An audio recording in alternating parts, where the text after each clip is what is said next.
Reasoning के अंतर्गत व्यवस्थित क्रम परीक्षण पढ़ेंगे। व्यवस्थित क्रम परीक्षण का मतलब क्या होता है, अगर बच्चों की क्लास में संख्या दी है या नहीं दी है तो हम दाएं मतलब पंक्ति में बैठा रहे हैं, या अगर क्लास में पास और फेल व्यक्ति की मतलब आयु, आकार, गुण, पास और फेल कुछ दिया हो, उनका क्रम दे दिया जाए।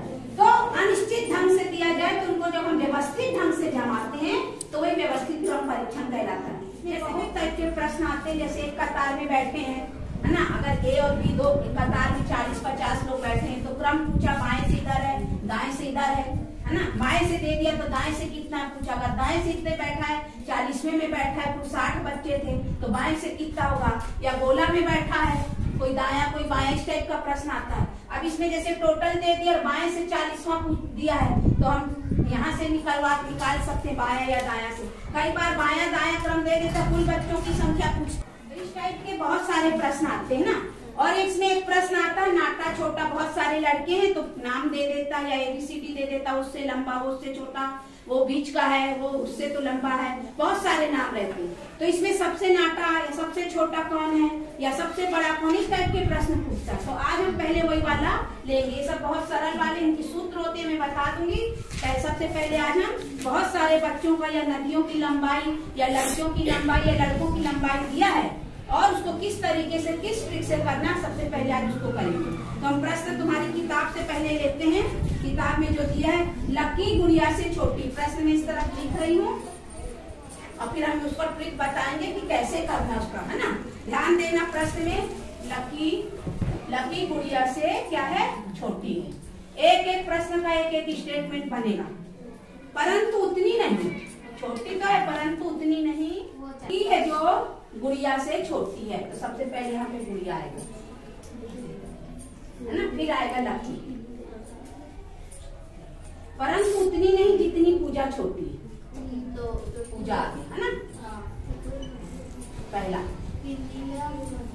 अब नीलम पूनम से छोटी है, छोटी तो नीलम पूनम से छोटी, लेकिन नीलम गुड़िया से बड़ी है।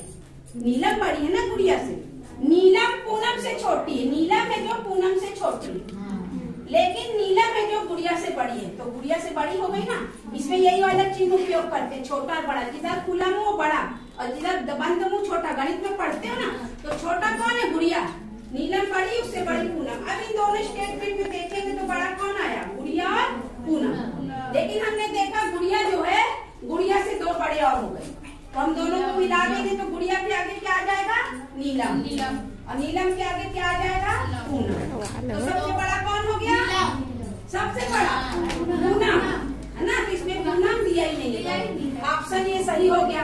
लेकिन अगर पूछता सबसे छोटा कौन है तो ये दोनों पहले आते। अगर सबसे छोटा पूछता तो पूजा और गुड़िया आते, तो हम इसमें टिक लगाते पूजा और गुड़िया में। लेकिन गुड़िया से दो छोटे और हो गए तो गुड़िया ये आगे बढ़ जाता, तो हमारा उत्तर फिर सबसे छोटे में क्या आता, पूजा, सबसे बड़े में क्या आएगा, पूनम। तो ऑप्शन देखोगे कर लोगे, समझ आया। अब एक दो प्रश्न और कराती हूँ। देखो इसमें क्या है, आनंद को ए लिख सकते हो, महिम को एम लिख सकते हो, उत्कल को पी लिख सकते हो, क्योंकि कोई भी नाम प्रकाश, प्रमोद, प्रवीण ऐसा नहीं है ना। AMPS आनंद वही, ठीक है। तो अपन 60 में हो जाएगा। अब बोल रहा आनंद महीप से बड़ा है, आनंद किससे बड़ा है, महीप से, ठीक है। उतना ही पुष्कर से छोटा है, आनंद महीप से जितना बड़ा उतना ही पुष्कर से छोटा है। पहला बन गया, मतलब पुष्कर सबसे बड़ा, आनंद बीच में, महीप पहला हो गया। दूसरा क्या बोल रहा है, सुमित और आनंद बराबर के, सुमित और आनंद बराबर के। अब हम अगर इसको लिखें तो कैसे लिखेंगे, पहले महीप आनंद बराबर यहाँ पे सुमित फिर पुष्कर, ठीक है। ये हमारा निकल के आया। अब यहाँ ध्यान देना, सबसे बड़ा कौन हो गया, पुष्कर, सबसे छोटा कौन हो गया, महीप। बोल रहा पुष्कर सुमित से बड़ा है, पुष्कर सुमित से बड़ा सत्य है ना, बस सत्य छांटना है। दूसरा सुमित महीप से बड़ा है, सुमित महीप से बड़ा है, यही सत्य हो गया। तीसरा पुष्कर सबसे बड़ा नहीं है, जबकि पुष्कर सबसे बड़ा गलत है, इतना ही में पता चल गया। फिर भी देख लेते, महीप पुष्कर से छोटा है, महीप पुष्कर से छोटा सही है। सुमित सबसे छोटा है, सुमित सबसे छोटा है, लेकिन सुमित सबसे छोटा नहीं है, है ना। मतलब सुमित से छोटे दो लोग है, लेकिन सुमित छोटा जरूर है पुष्कर से। ये बिल्कुल सही गलत नहीं पता चल रहा है ना। लेकिन क्या प्रश्न था हमारा, कौन सा कथन असत्य है? तो हमारा तीसरा बिल्कुल असत्य है और पांचवा भी असत्य है। लेकिन हमको अगर दिया रहेगा 1 और 3 असत्य है, 3 और 5, यहाँ कुछ नहीं दिया है ऑप्शन में। ऑप्शन में क्या क्या दिया हम देख लेते हैं। नहीं दिया है इसमें ना, तो कौन सा कथन पूर्णतः असत्य है? ये वाला। तो उत्तर क्या आ जाएगा? 3।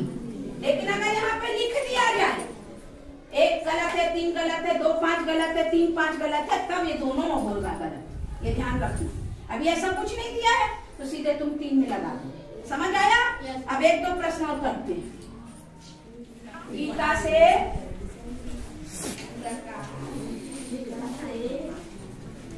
लंबा है तो तुम लोग क्या करोगे? स्टेटमेंट लिखो सीधे, है ना। उत्तर बताना मेरे को। अमर प्रभात से लंबा है। दूसरा स्टेटमेंट, लंबा से कोई बड़ा। हाँ, प्रभात से लंबा है। बड़ा लंबा एक ही जैसा चीज आता है। जो गीता से लंबा, हाँ। देखो छोटा लंबा नाटा सबके लिए चिन्ह यही आएगा ना। लंबा या नाटा बोले या छोटा जो भी बोले इस टाइप से। तो लंबा की यहाँ पे बात हो रही, तो प्रकाश किससे लंबा? गीता से। अमर प्रभात से लंबा। अब अमर लिखो, प्रभात से लंबा है। ठीक है, अमर किससे लंबा है? प्रभात से। लेकिन उतना नहीं जितनी की गीता है। अब गीता यहाँ गया, अमर प्रभात और गीता में गीता सबसे लंबी है। प्रमोद प्रकाश से लंबा है। प्रमोद यहीं पे भी लिख सकते हैं, प्रमोद है यहीं पे लिख दो। तीसरा क्या करेंगे? बना। आप पूछ रहे सबसे नाटा, तो इन दोनों में सबसे नाटा देखेंगे तो कौन आ रहा? गीता और प्रभात आ रहे हैं। अब तुम देखो प्रभात जो है से छोटा अमर, अमर से छोटा प्रभात, तो यहाँ पे लिखना पड़ेगा छोटे हैं तो प्रभात नहीं होते। अच्छा हाँ, ये देखना पड़ेगा ना। गीता से छोटे अमर, अमर। आप देखो गीता से छोटे कौन कौन हो गए? अमर और प्रभात। और यहाँ पे क्या हो गया? प्रभात। तो उत्तर क्या आएगा? प्रभात। ध्यान नहीं दीजिए, ये देखना था मेरे। गीता से 2 छोटे और अमर और प्रभात, उत्तर क्या आएगा? प्रभात। समझ आ गया? बड़ा कौन आ जाता? उसका तो क्या था? क्या है उत्तर? करें तुम लोग? क्या है उत्तर? ई। चलो चेक करते हैं ना। इन लोग का उत्तर ये आया भाई, ए बी से छोटी है। ए किससे छोटी है? बी से। लेकिन ई से लंबी है, मतलब ई क्या आ गया? यहाँ सी सबसे लंबी। सी सबसे लंबी है ना। चलो यहीं पे लिख देते हैं, सी सबसे लंबी है। और डी जो है बी से थोड़ी छोटी है। डी जो है बी से थोड़ी छोटी, मतलब यहाँ पे डी लिख दो एक बार, डी। और ए से थोड़ी लंबी, जो डी है ए से थोड़ी लंबी, मतलब जब हम बनाएंगे तो ई ए डी बी और सी। 5 हो गई ना नदियाँ। तो सबसे छोटी नदी आ गई और सबसे बड़ी नदी दे दिया है। सी सबसे लंबी है तो सबसे छोटी बन गया। सही आया उत्तर। क्लैपिंग करो भाई सभी लोग। एन से लंबा है। क्या उत्तर आया तुम लोग का? एन। एन है ना। दिखाओ कैसे किए।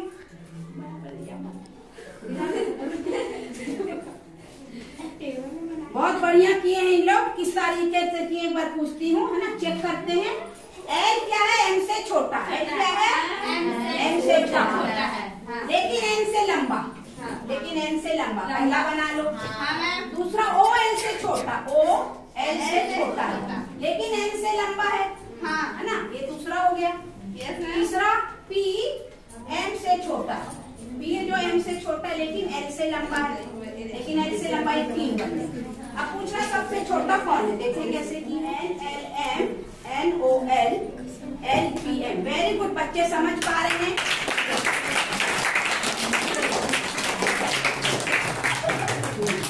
बच्ची ने सेवन किया है और बाकी सब का उत्तर हो जा रहा है। हाँ, तो फिर क्या की तुम बताओ इसके आगे। अब इसमें सबसे छोटे क्या हो गए? एन एल, है ना। एन और एल सबसे छोटे। तो जब हम इन दोनों को देखेंगे तो एन एल और एल, तो यहाँ पे एल से कहाँ पे ओ आ जाएगा? यहाँ पे ओ आ जाएगा। जब इसको देखेंगे पी और एल, एल से बड़े क्या क्या है? पी और एल, है ना। तो यहाँ पे पी आ जाएगा, पी आ जाएगा और ओ से एल से छोटा ओ आ जाएगा, एन से बड़ा। तो जब हम इन सबको देखेंगे तो एन आएगा, फिर ओ आएगा, ओ के बाद एल आएगा, फिर क्या आएगा? पी आएगा और फिर एम आएगा।